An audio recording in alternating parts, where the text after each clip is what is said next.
Hello everyone, welcome back to our channel. तो जैसे कि आपको अपनी पिछली वीडियो में याद होगा, हमने पार्टनर्स कैपिटल अकाउंट की बात करी थी। तो आज हम एक बहुत इंपॉर्टेंट टॉपिक की बात करने वाले हैं, जो कि है profit and loss appropriation account. सबसे पहले हमें ये देखना है कि जब हम क्लास 11th में हमने अकाउंट्स पढ़ा था, तो हमने प्रॉफिट एंड लॉस अकाउंट के बारे में पढ़ा था। प्रॉफिट एंड लॉस अकाउंट हम कब बनाते हैं? प्रॉफिट एंड लॉस अकाउंट तब बनाते हैं जब हमारी एक सिंगल एंटिटी होती है। सिंगल एंटिटी जैसे कि एक सोल प्रोप्राइटरशिप फर्म। अगर एक सोल प्रोप्राइटरशिप फर्म है तो यानी उसका एक ही ओनर है, तो जितना भी प्रॉफिट या लॉस हो रहा है वो सारा का सारा उस इंडिविजुअल का है जो कि उसका ओनर है। ठीक है। तो उसी तरह profit and loss appropriation account हम तब बनाते हैं जब हमारे जो भी हमारी फर्म है उसमें पार्टनर्स इन्वॉल्व होते हैं। ठीक है। तो यानी जब पार्टनरशिप फर्म होगी तो हमें क्या बनाना पड़ेगा? Profit and loss appropriation account. ठीक है। सिंगल फर्म है तो एक ही ओनर है, तो हमें एप्रोप्रिएट करने की जरूरत है। एप्रोप्रिएशन का लेमेन्स वर्ड में इसको हम बोल सकते हैं डिस्ट्रीब्यूशन। तो डिस्ट्रीब्यूट हमें कब करना पड़ेगा? जब एक से ज्यादा लोग इन्वॉल्व होंगे उस बिजनेस में। तो क्योंकि पार्टनरशिप फर्म है तो पार्टनरशिप तो दो या दो से ज्यादा लोग इन्वॉल्व है उस फर्म में, तो उसके लिए हमें क्या बनाना पड़ता है? Profit and loss appropriation account. पहले हम पढ़ते हैं। Profit and loss appropriation account is merely an extension of the profit and loss account of the firm. तो ये क्या है? Profit and loss account of the firm जो हमने 11th में बनाया, ये उसका एक्सटेंसिव पार्ट है, यानी उसके आगे बनाया जाता है। It shows how the profits are appropriated और डिस्ट्रीब्यूटेड अमंग द पार्टनर्स। ये हमें क्या बताता है कि कैसे हम प्रॉफिट्स को एप्रोप्रिएट को या डिस्ट्रीब्यूट अमंग द पार्टनर्स, कि पार्टनर्स के बीच में जो हमारा प्रॉफिट है वो कैसे डिस्ट्रीब्यूट होगा। All adjustments related to partner salary, commission, interest on capital are made through this account. देखो, प्रॉफिट एंड लॉस अकाउंट में हमने जितनी भी फर्म की चीजें थी ना, जितनी भी चीजें इन्वॉल्व थी प्रॉफिट एंड लॉस अकाउंट निकालने के लिए फर्म का, वो हमने डाल दी प्रॉफिट एंड लॉस में। अब जितनी भी पार्टनर्स से रिलेटेड चीजें हैं वो हम कहाँ लगाएंगे? Profit and loss appropriation account में। जैसे commission, salary, interest on capital और भी बहुत सारी, इंटरेस्ट ऑन ड्रॉइंग्स, ये सारी चीजें हम कहाँ रिकॉर्ड करेंगे? Profit and loss appropriation account में। It starts with the net profit या net loss as per profit and loss account and transfer to this account. सबसे पहले वही करना है, सबसे पहले प्रॉफिट एंड लॉस अकाउंट ही बनाना है जो हमने 11th में बनाया था। तो उसके बाद हमें क्या करना है? उस जो भी उसका नेट प्रॉफिट या नेट लॉस आया, उस प्रॉफिट एंड लॉस अकाउंट से उस अकाउंट का प्रॉफिट एंड लॉस अकाउंट हमें एप्रोप्रिएशन में डाल देना है। और जो भी नेसेसरी एंट्रीज है रिलेटेड टू पार्टनर्स, वो हम इसमें करके पार्टनर्स के बीच में प्रॉफिट एंड लॉस क्या कर देंगे? डिस्ट्रीब्यूट कर देंगे। ठीक है। ऊपर हमने क्या लिखा? The profit and loss of the firm are distributed among the partners in an agreed ratio. एक रेशो डिसाइडेड होती है जो पार्टनरशिप डीड में लिखी होती है, जो हमने पार्टनरशिप डीड की वीडियो अगर आपने नहीं देखी तो आप वो भी पहले देख लीजिए जाके। पार्टनरशिप डीड में हमने सारी चीजें लिखी होती है कि पार्टनर्स के बीच में प्रॉफिट एंड लॉस कैसे डिस्ट्रीब्यूट होगा, क्या उनका मतलब कितना रेशो होगा, क्या उनकी मतलब जितनी भी उनके रूल्स रेगुलेशंस हैं अपनी फर्म से रिलेटेड, वो सारे हम पार्टनरशिप डीड में लिख देते हैं। However if the partnership deed is silent, और अगर पार्टनरशिप डीड हमने नहीं बनाई है, पार्टनरशिप डीड हमारी साइलेंट है, the firm profit and loss are to be shared equally by the partners. अगर पार्टनरशिप डीड ही नहीं है तो यानी पता ही नहीं है कि किस रेशो में करना, तो हम क्या कर देते हैं? 1:1 यानी इक्वल रेशो में। उसके बाद हमने इसका लिखा है, हमने इसके कुछ फीचर्स के बारे में बोला है कि it is a nominal account, कि ये क्या है? नॉमिनल अकाउंट है, prepared by the partnership firms.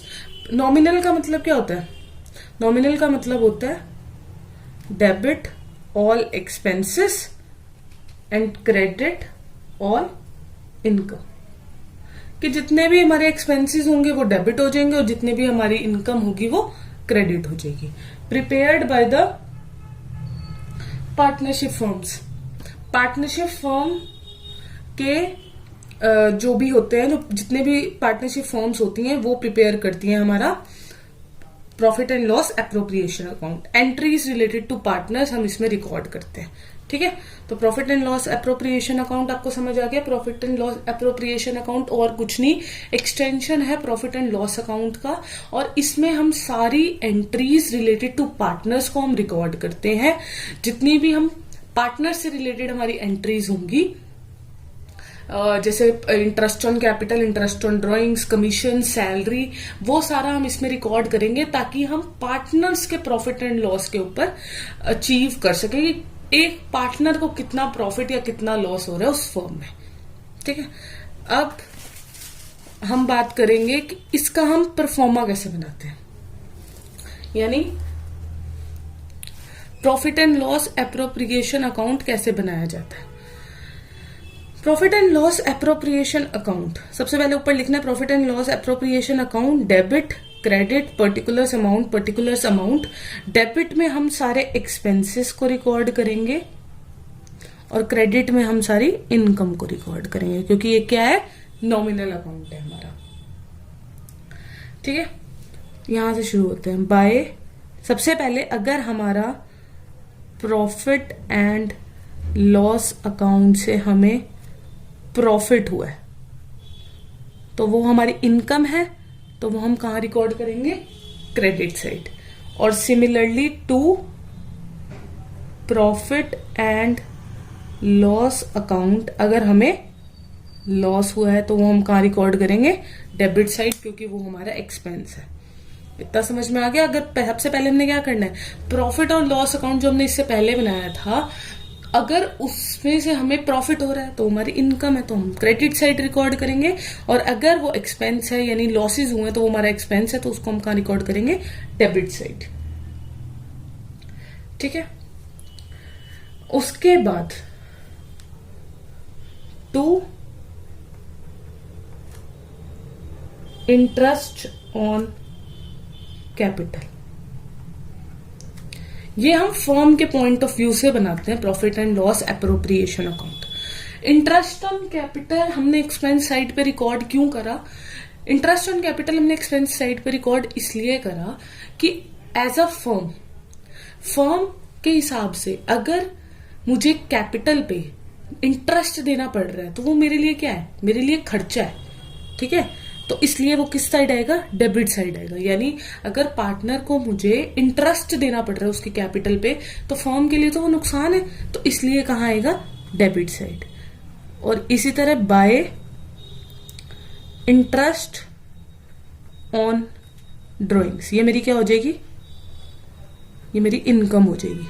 जैसे मान लो कि सेम है कि कैपिटल का मतलब उसने पैसे कंपनी में डाले या फर्म में डाले, पार्टनर ने फर्म में पैसा इन्वेस्ट करा, तो वो उस पर इंटरेस्ट डिमांड करता है, तो वो मेरे लिए खर्चा है। ड्राइंग्स का मतलब पार्टनर्स फर्म में से पैसे विड्रॉ कर रहा है, तो अगर विड्रॉ कर रहा है तो उसको उस अमाउंट पे फर्म को इंटरेस्ट पे करना पड़ेगा, तो वो फर्म के लिए क्या हो जाएगी, इनकम हो जाएगी।